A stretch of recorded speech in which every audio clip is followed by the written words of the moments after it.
Good morning, friends. Today we are going to discuss we have started yesterday, that is A.M. Khushro Committee report.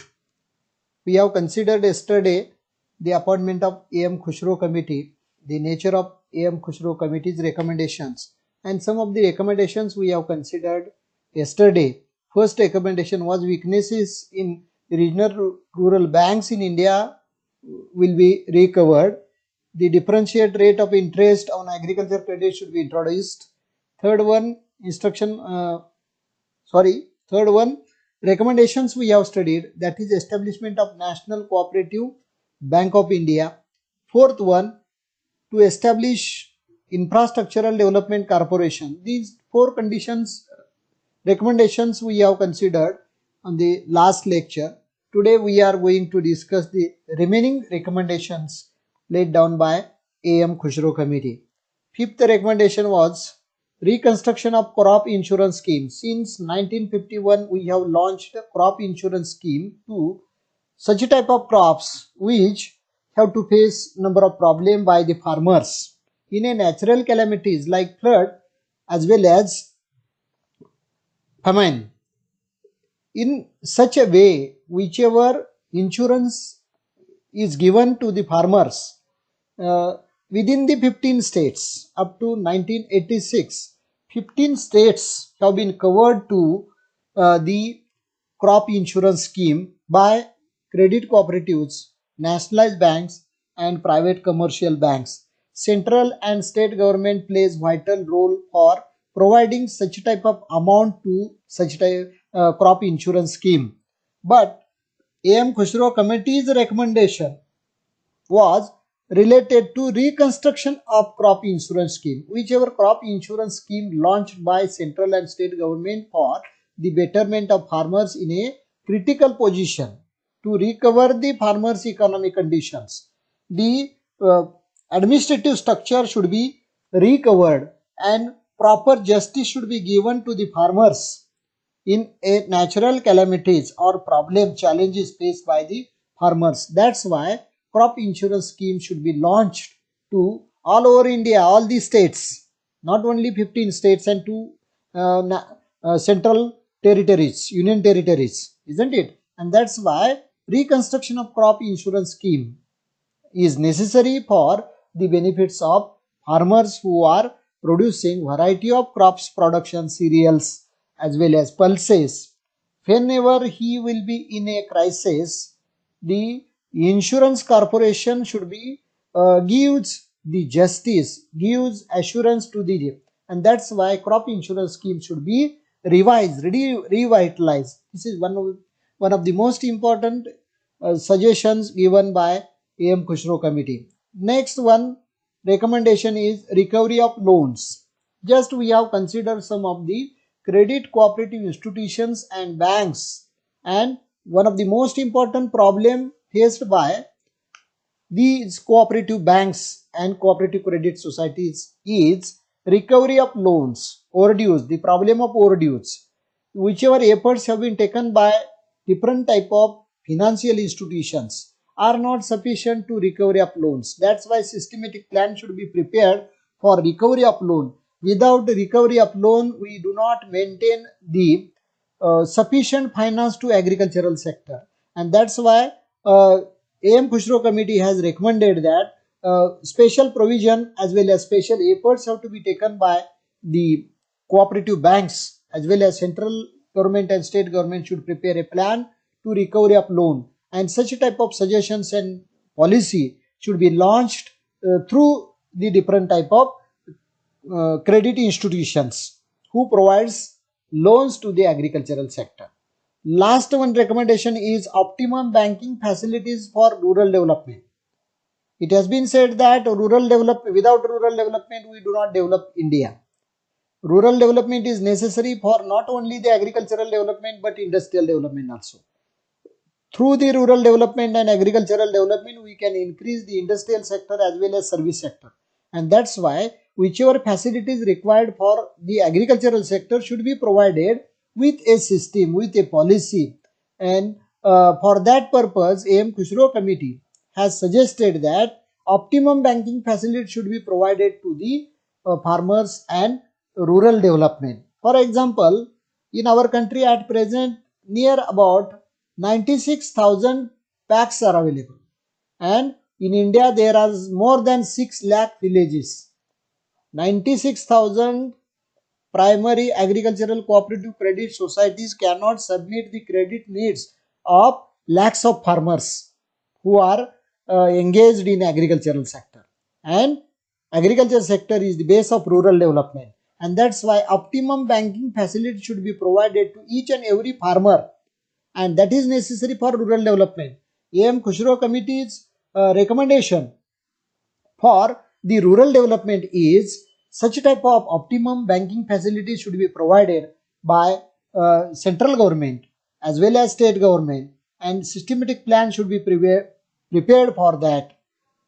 Friends, all these instructions, 7 recommendations are most important recommendations, and AM Khusro Committee has taken a review that which was experience of cooperative credit, recovery of loans, as well as nature of cooperative credit and the growing needs of farmers, and that's why these recommendations are most important. When we take a review of recommendations of AM Khusro Committee, we will suggest 2 important points regarding the AM Khusro Committee's report. AM Khusro Committee has focused on enhancing the efficiency of cooperative credit institution for rural development. And second one thinks, whichever credit institution provides credit to the rural people or farmers for rural development, these institutions should be revitalized. It means cooperative credit institution plays vital role in agriculture as well as rural development. Whichever institutions we have launched, we have increased since 1951. Actually, efficiency of these cooperative institutions should be enhanced, and that's why the recommendation laid down by AM Khusro Committee on 1986. The report has been submitted by this committee to central government on 1989, and when we take a review of these recommendations, we realize that how the rural development process should be recovered and how the problem of rural credit facilities should be recovered through the different type of cooperative and other nationalized banks, isn't it? And that's why while giving the details regarding the recommendations of AM Khusro Committee, in a concluding remarks we may have to consider some of the 4-5 points that agriculture is the base of Indian economy. Agriculture sector has to face several challenges, several requirements. Credit requirement is one of them, and credit supply should be given to agricultural sector for rural development and agricultural development. Which type of precaution should be taken while providing the credit facilities to the agricultural sector, and after providing such type of facilities, how the agricultural sector gives boost to industrial sector and service sector. For overall development of agricultural sector, overall development of rural development, and overall development of Indian economy, AM Khusro Committee's report or recommendations are most important. In this connection, we may have to consider the recommendations laid down by AM Khusro Committee in respect of agricultural finance and revitalizing of agricultural finance. मित्रांनो, English medium मध्ये जे विद्यार्थी आहेत त्या विद्यार्थ्यांसाठी हे matter मी तुमच्या समोर प्रेझेंट केलेला आहे. मराठी मीडियमच्या विद्यार्थ्यांसाठी आता थोडासा गोष्वार आपण थोड्या वेळामध्ये विचारात घेणार आहोत. तर AM खुशरो कमिटी ही 1986 मध्ये केंद्र सरकारच्या विनंतीवरून RBI ने अपॉइंट केलेली होती, आणि ही कमिटी प्रामुख्याने भारतामध्ये शेती क्षेत्राला कर्जपुरवठा करणाऱ्या ज्या सहकारी संस्था आणि इतर संस्था आहेत त्यांनी केलेल्या कर्जपुरवठ्याची पुनर्पाहणी करायची होती. म्हणजे नेमका रिव्ह्यू घ्यायचा होता, आणि ते रिव्ह्यू घेऊन नेमकी ॲग्रिकल्चर सेक्टरची वित्तपुरवठ्याची गरज काय आहे आणि ती कितपत पूर्ण केली जाते, या अनुषंगाने समितीने भारतातल्या 15 घटक राज्यांमध्ये जिथं अशा पद्धतीनं शेती क्षेत्राला कर्ज पुरवठा केला जातो आहे आणि शेती क्षेत्राच्या समस्या, वित्तीय समस्या सोडवण्याचा प्रयत्न केला जातोय, त्याचा अभ्यास करून काही महत्वपूर्ण अशा शिफारशी केलेल्या आहेत. त्यापैकी पहिली शिफारस आहे weaknesses in regional rural banks in India, म्हणजे ग्रामीण विकास बँकाचा, प्रादेशिक विकास बँकांच्या कार्यातील कमकुवतपणा. 1986 मध्ये एम खुसरो कमिटी अपॉइंट करण्यात आली होती. तत्पूर्वी 11 वर्ष अगोदर म्हणजे 1975 पासून प्रादेशिक ग्रामीण बँकांची स्थापना करण्यात आलेली होती. या प्रादेशिक ग्रामीण बँका या सहकारी बँकांना पूरक अशा स्वरूपाच्या कार्य करण्यासाठी स्थापन करण्यात आलेल्या होत्या. इतकंच नव्हे तर शेती क्षेत्रातला वित्त पुरवठ्यातला असमतोल जो आहे तो दूर करण्याच्या दृष्टिकोनातून प्रादेशिक ग्रामीण बँका आणि सहकारी बँकाशी एकजिनसीपणा निर्माण करून, समन्वय प्रस्थापित करून ग्रामीण वित्त पुरवठ्याच्या गरजा पूर्ण करून ग्रामीण विकासाला चालना द्यावी अशी अपेक्षा होती. परंतु 1975 ते 1986 पर्यंत एम खुसरो कमिटीने केलेल्या सर्व्हेमध्ये असं आढळून आलं की प्रादेशिक ग्रामीण बँकांच्या कार्यपद्धतीमध्ये अनेक उणीवा आहेत. प्रादेशिक ग्रामीण बँकांच्या कार्यपद्धतीमध्ये सहकारी बँका ज्या पद्धतीनं, ज्या पार्श्वभूमीवर ग्रामीण भागामध्ये शेती क्षेत्राला वित्त पुरवठ्याचं काम करत असतात, तो शेती क्षेत्राचा वित्त पुरवठा जो आहे तो वित्त पुरवठा एका विशिष्ट अशा परिस्थितीमध्ये, विशेषतः नॅचरल कॅलॅमिटीमध्ये, म्हणजे दुष्काळ पडला, महापूर आला, तर अशा वेळी दिलेला कर्ज पुरवठा वसूल करणं अनेक पटीने अवघड जातं. त्यामुळं नॅशनलाइज बँकाप्रमाणे इथं सहकार क्षेत्रामार्फत ज्या पद्धतीनं शेती क्षेत्राला वित्त पुरवठा केला जातो, त्यावेळी शेती क्षेत्रातल्या शेतकऱ्याच्या वित्त पुरवठा परत करण्याच्या ज्या अडचणी आहेत त्या अडचणी विचारात घ्याव्या लागतात. किंबहुना प्रादेशिक ग्रामीण बँकामध्ये काम करणारा कर्मचारी वर्ग आणि ग्रामीण भागातला शेतकरी वर्ग यांच्यामध्ये समन्वय प्रस्थापित करण्यामध्ये प्रादेशिक ग्रामीण बँकांना फारशा प्रमाणात यश आलं नाही आणि म्हणून प्रादेशिक ग्रामीण बँकांच्या कार्यपद्धतीमध्ये बदल करावा. आता हा बदल करत असताना एम खुसरो कमिटीनं एक शिफारस केलेली आहे की ह्या प्रादेशिक ग्रामीण बँका या खऱ्या अर्थानं सहकार क्षेत्राला पूरक अशा प्रकारचं कार्य करू शकत नाहीत, तर त्यांनी सेवा क्षेत्रीय दृष्टिकोन डोळ्यासमोर ठेवून या प्रादेशिक ग्रामीण बँका ज्या आहेत त्या प्रादेशिक ग्रामीण बँकाचं नॅशनलाइज बँकामध्ये रूपांतरण केलं जावं आणि त्यामुळं जर प्रादेशिक ग्रामीण बँकांचं नॅशनलाइज बँकामध्ये रूपांतर केलं आणि नॅशनलाइज बँकांनी सहकारी बँकांशी संबंधित असं, आता लीड बँक स्कीम ज्या प्रमाणात आता राबवली जाते आपल्या सातारा जिल्ह्यासाठी, बँक ऑफ महाराष्ट्र अत्यंत चांगल्या पद्धतीनं हे काम लीडिंग म्हणून करत असते, तशा पद्धतीनं कामकाज करण्याच्या दृष्टिकोनातून प्रादेशिक ग्रामीण बँकांच्या कार्यपद्धतीमध्ये असलेल्या उणीवा ज्या आहेत त्या उणीवा दूर केल्या जाव्यात, ही अत्यंत महत्वाची शिफारस एम खुसरो कमिटीनं केलेली आपल्याला दिसून येते. दुसरी एक शिफारस या कमिटीने केली होती, two different rates of interest for agricultural credit should be given. म्हणजे इथं हे जी रेकमेंडेशन दिलेली आहे ती TO ऐवजी TWO असा पण विचारात घ्या. जे दोन वेगवेगळ्या प्रकारच्या व्याजदराची अंमलबजावणी शेती क्षेत्रातल्या पतपुरवठ्यासाठी करावी अशा प्रकारची शिफारस एम खुसरो कमिटीने केली होती.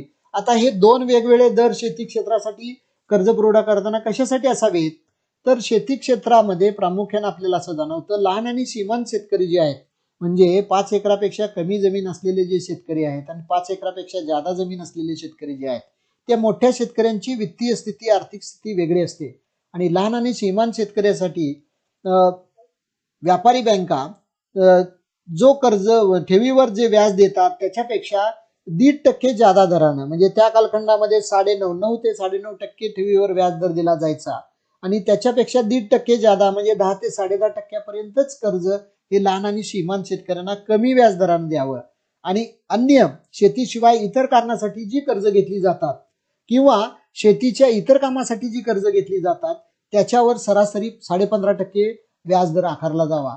मित्रांनो, हे दोन वेगवेगळ्या प्रकारचे व्याजदर का आकारले जावे, तर प्रामुख्यानं ग्रामीण भागामध्ये शेती व्यवसाय करणारा जो शेतकरी वर्ग आहे त्याच्यामध्ये लहान आणि सीमांत शेतकऱ्यांच्या त्यांना थोडासा दिलासा मिळावा यासाठी दोन वेगवेगळ्या प्रकारचे व्याजदर शेती कर्जावर आकारले जावेत अशा प्रकारची एक महत्वपूर्ण शिफारस या समितीनं केलेली आपल्याला दिसून येते. आणि ही शिफारस करण्यापाठीमागं शेती क्षेत्र हे बळकट व्हावं, शेतकऱ्यांची आर्थिक परिस्थिती ही सुधारली जावी, या अनुषंगानं ही शिफारस केलेली आपल्याला दिसून येते. तिसरी जी शिफारस आहे, establishment of national cooperative bank of India, राष्ट्रीय अखिल भारतीय स्तरावर राष्ट्रीय भारतीय सहकारी बँक प्रामुख्यानं शेती क्षेत्राला कर्जपुरवठा करण्यामध्ये सहकारी बँका ज्या पद्धतीनं काम करतात की ज्याच्यामध्ये पॅक्स आहे, ज्याच्यामध्ये जिल्हा मध्यवर्ती सहकारी बँका आहेत, राज्य सहकारी बँका आहेत, प्राथमिक कृषी व ग्रामीण विकास बँका आहेत, त्याचप्रमाणे राज्य कृषी व ग्रामीण विकास बँका आहेत. ह्या सगळ्या बँका राज्य स्तरावर काम जरी करीत असल्या तरी सुद्धा राष्ट्रीय स्तरावर सहकारी पतपुरवठ्याच्या रचनेमध्ये सुसूत्रता यावी यासाठी राष्ट्रीय स्तरावर राष्ट्रीय सहकारी बँक, भारतीय राष्ट्रीय सहकारी बँक स्थापन केली जावी की ज्या बँकेनं देशामधल्या सर्व प्रकारच्या सहकारी संस्थांमध्ये समन्वय प्रस्थापित करून, विशेषतः पतपुरवठा सहकारी संस्थांमध्ये आणि बँकांमध्ये समन्वय प्रस्थापित करून शेती क्षेत्राच्या वित्त पुरवठ्याच्या गरजा अत्यंत चांगल्या पद्धतीनं कशा भागवल्या जातील, त्याचबरोबर शेती क्षेत्रात साठी कर्जपुरवठा करणाऱ्या या सहकारी संस्था आणि बँकाकडून जो वित्त पुरवठा केला जातो त्या वित्त पुरवठ्याच्या वसुलीमध्ये ज्या अडचणी येतात त्या अडचणी सोडवण्यामध्ये सुद्धा या बँकांना योग्य प्रकारचं मार्गदर्शन करता यावं यासाठी राष्ट्रीय स्तरावरच्या सहकारी बँकेच्या स्थापनेची मागणी किंबहुना शिफारस या AM खुशरो कमिटीने केलेली होती. मित्रांनो, या सर्व शिफारशींचा तपशीलवार अभ्यास केला तर आपल्याला असं दिसून येतं की AM खुशरो कमिटीनं भारतामधल्या 15 घटक राज्यामध्ये आणि 2 केंद्रशासित प्रदेशांचा अभ्यास करून ही शिफारस केलेली आहे. म्हणजे सहकार खऱ्या अर्थानं भारतातल्या ग्रामीण भागामध्ये रुजवायचा असेल, 15 घटक राज्य सोडून इतर 12 घटक राज्यामध्ये सहकारी पतपुरवठा संस्था आणि बँकांचा विकास करायचा असेल तर अशा प्रकारच्या नॅशनल लेवलच्या सहकारी बँकेची गरज असलेली आपल्याला दिसून येते. कमिटीनं अत्यंत महत्वाची शिफारस ही केलेली आपल्याला दिसून येते. या शिफारशीमुळं भारतातल्या सहकारी चळवळीच्या विकासाला चालना मिळणार होती. त्याचप्रमाणे या राष्ट्रीय स्तरावरच्या बँकेच्या स्थापनेमुळं देशातल्या सर्व घटक राज्यामध्ये सहकारी चळवळ विकसित होणार होती आणि अशा प्रकारची बँक स्थापन केली जावी अशी एक शिफारस या समितीनं केलेली होती. या समितीनं शिफारशी केंद्र सरकारला सादर करण्या अगोदर 1982 मध्ये नाबार्डची स्थापना झाली होती, national bank for agriculture and rural development. ही नाबार्ड आजही कार्य करते आहे, पण या बँकेनं AM खुशरो कमिटीला नॅशनल कोऑपरेटिव्ह बँक ऑफ इंडियाच्या स्थापनेपाठीमागची भूमिका त्या कमिटीची अशी होती की सहकारी पतपुरवठ्या समोरच्या सर्व समस्या ज्या आहेत त्या सोडवण्यासाठी केवळ सहकारी बँक व्यवसायाच्या, नाबार्ड हा सर्व प्रकारच्या सहकारी संस्थांचं संघटन करणारा बँक प्रकार, नाबार्ड मार्फत सर्व प्रकारच्या सहकारी संस्थांना मदत केली जाते आणि त्यांच्यावर देखरेख ठेवली जाते. अर्थात त्याच्याही काही मर्यादा आज आपल्याला दिसून येतात, पण नॅशनल कोऑपरेटिव्ह बँक ऑफ इंडियाची स्थापना करण्यापाठीमागे AM खुशरो कमिटीला असं म्हणायचं होतं की या बँकेमार्फत पतपुरवठ्याचं काम करणाऱ्या ज्या क्रेडिट कोऑपरेटिव्ह इन्स्टिट्यूशन्स आहेत त्या क्रेडिट कोऑपरेटिव्ह इन्स्टिट्यूशनच्या अडचणी त्यांना मार्गदर्शन करावं आणि त्यांच्या क्रेडिटचा लाभ देशातल्या कोट्यावधी शेतकऱ्यांना व्हावा. कारण शेतकऱ्यांचा आर्थिक विकास म्हणजेच ग्रामीण विकास आणि ग्रामीण विकास म्हणजेच शहरांचा विकास आहे. जोपर्यंत शेती विकसित होत नाही तोपर्यंत शहरं विकसित होत नाहीत किंबहुना उद्योगधंदे विकसित होत नाहीत, सेवा क्षेत्र विकसित नाही. असा एक सर्वव्यापी दृष्टिकोन डोळ्यासमोर ठेवून AM खुशरो कमिटीनं ही शिफारस केलेली आपल्याला दिसून येते. आता यानंतरच्या उर्वरित शिफारशी ज्या आहेत ते शिफारशी आपण नेक्स्ट पिरियडला पाहणार